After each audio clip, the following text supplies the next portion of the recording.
Hi, John. A, can you confirm that Cale Makar is good to go? And B, if Quinn Hughes is good to go for the U.S., how does it even heighten a level higher to have two Norris winners in the lineup when they weren't last game? It's probably good for the game, no doubt about that. Quinn Hughes is a special player, so. But I don't know all the rules. Is he allowed to play? I don't even know.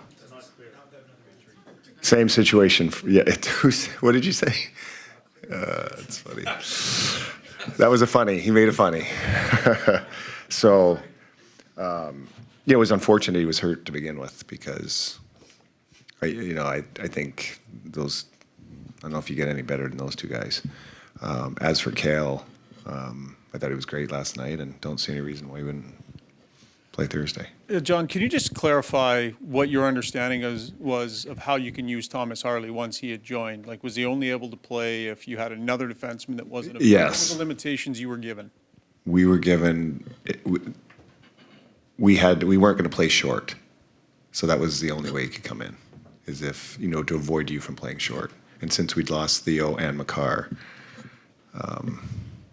that just made him eligible. Couldn't play ahead of someone. No. Right side, third row. John, I want to pick up on something you said yesterday when you talked about how, Connor was willing to dump pucks and go after it, and same for every of your player, because this is winning hockey. Might sound like a very candid question, but considering the level of skill that we see from these guys, what makes the dumping and chasing the puck still the winning brand of hockey right now? Well, you got to think they weren't dumping and chasing all the time. Like, both Max shot in the net 3 times, and so somebody has to do that, and those guys did it. But it's what happens when you basically it's puck management. So it's what happens if you don't get it deep, or say you turn one over, and you look at some of the goals that went in against us and why we gave up 2-on-1s and why we gave up breakaways. That was all because we mismanaged pucks. And sometimes you just have to cut your losses. Not every shift is going to be a win. Sometimes there's ties. And if you can have a whole bunch of ties and mix in a few wins without any losses, it's a pretty damn good game for you. And so that's just kind of that mentality we had to put in with the guys, because these guys are superstars and they expect to win every single shift. But in this environment against this talent, you're not winning every shift. The enemy's got to vote too, and they're going to make sure that they are doing everything to stop you. So I thought the guys did a great job of kind of digesting that and adjusting accordingly. Left side, front row. John, part of what makes this so unique is you've only played 3 games so far. I'm wondering how you feel you can best use today and tomorrow, this gap before the championship game, to get your guys ready for Thursday. Well, for sure, today was rest day. I think it was rest day for the entire tournament. And it's been, I'm just speaking for the Tampa kids. I mean, they played a back-to-back, rolled right into practice, then played a game. And, there just hasn't been, a day of everybody, hey, let's take a breath. And, even after that emotional game Saturday, we couldn't take a breath, just because it's bang, bang, bang with the, schedule. So rest day today, work day Wednesday, game day Thursday. Left side, second row. Hey there, Coop.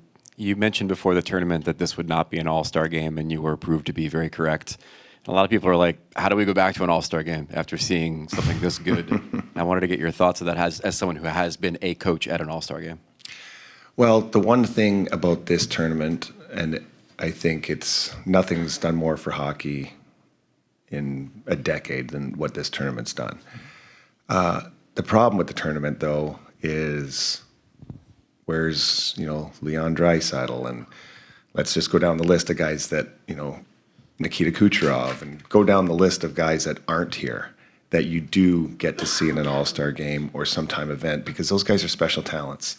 And yes, are some of the greatest players in the world here, they are, but you do miss out on everyone. And so, maybe there's something down the road where everybody gets to play, and, then that would be super cool. Take a few more for Coach. Back left, Frankie.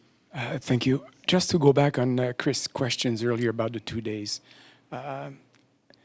you have to you have to fire up a team. You have your speech and everything, and the players are fired up too. But how do you manage the fact that you don't want them to burn those 2 days to make sure that they will be at the hype level that you want them to be on Thursday? Or do you even have to do it because of their circumstances?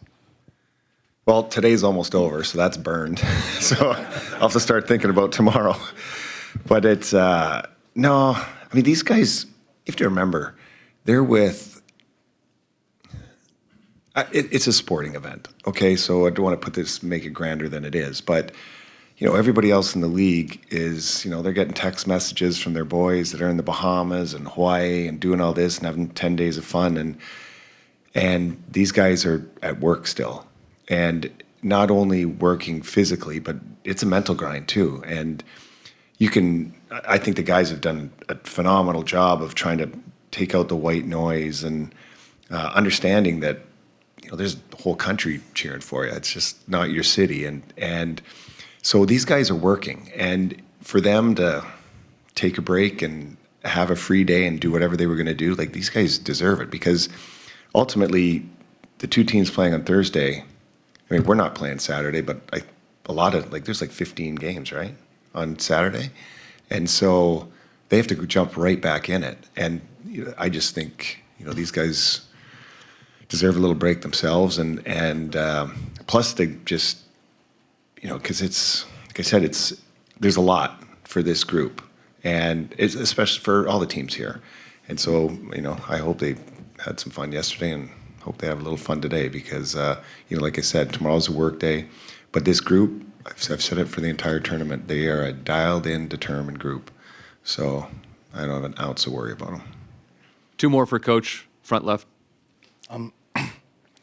It's interesting to me that you're able to put a guy like Marner with Hagel and Sorelli, and it just fits. Like, in a tournament like this, in a setting like this, and I'm thinking a year from now in the Olympics, like, how important are guys like that you can put on the top line or in a defensive role? I mean, just having malleable players, and how do you feel that line did when you put it together? Well, I don't want to talk about the Olympics. You know, that We're just here then. Yeah, this is where we're at. And it's when you come to these tournaments, it's hard. You have no exhibition, you have no pre-games, or you're kind of thrown in the fire, and you got to see what works. And so, you know, we've done a little dabbling, and then, you know, after the U.S. game, because now it's 2 games on our belt, and I had a pretty good feeling, okay, where the pieces fit in the puzzle. And, you know, fortunately, it worked out for us yesterday. I thought the lines, all of them were, you know, they all fit. And, you know, Sorelli and Hags play a different brand of hockey than Mitch, but they both need each other. And Mitch needs them, and they need Mitch, and he can create for them. They're the worker bees, and he's the one that, you know, kind of organizes things in the offensive zone. And, you know, sometimes you get labeled a checker, sometimes you get labeled a scorer, but, you know, they need each other. And I thought that line was great. Last one, right side, front row. Hey, John. We just talked to Brandon Hagel, who said, I'd run through a wall for my country, and I'll do everything it takes. On a personal level, you've won 2 Stanley Cups. So what does Thursday mean to you, and what it might mean to win a championship for your country? Okay, if I can visualize when I don't know, how do I say this? After the way the game started, and if you I remember looking just at the crowd, and I stopped watching what was going on the ice. So if you could envision what was going on in the crowd, that was how I'm feeling like right now. And so when you think of it that way, that's what it means to me.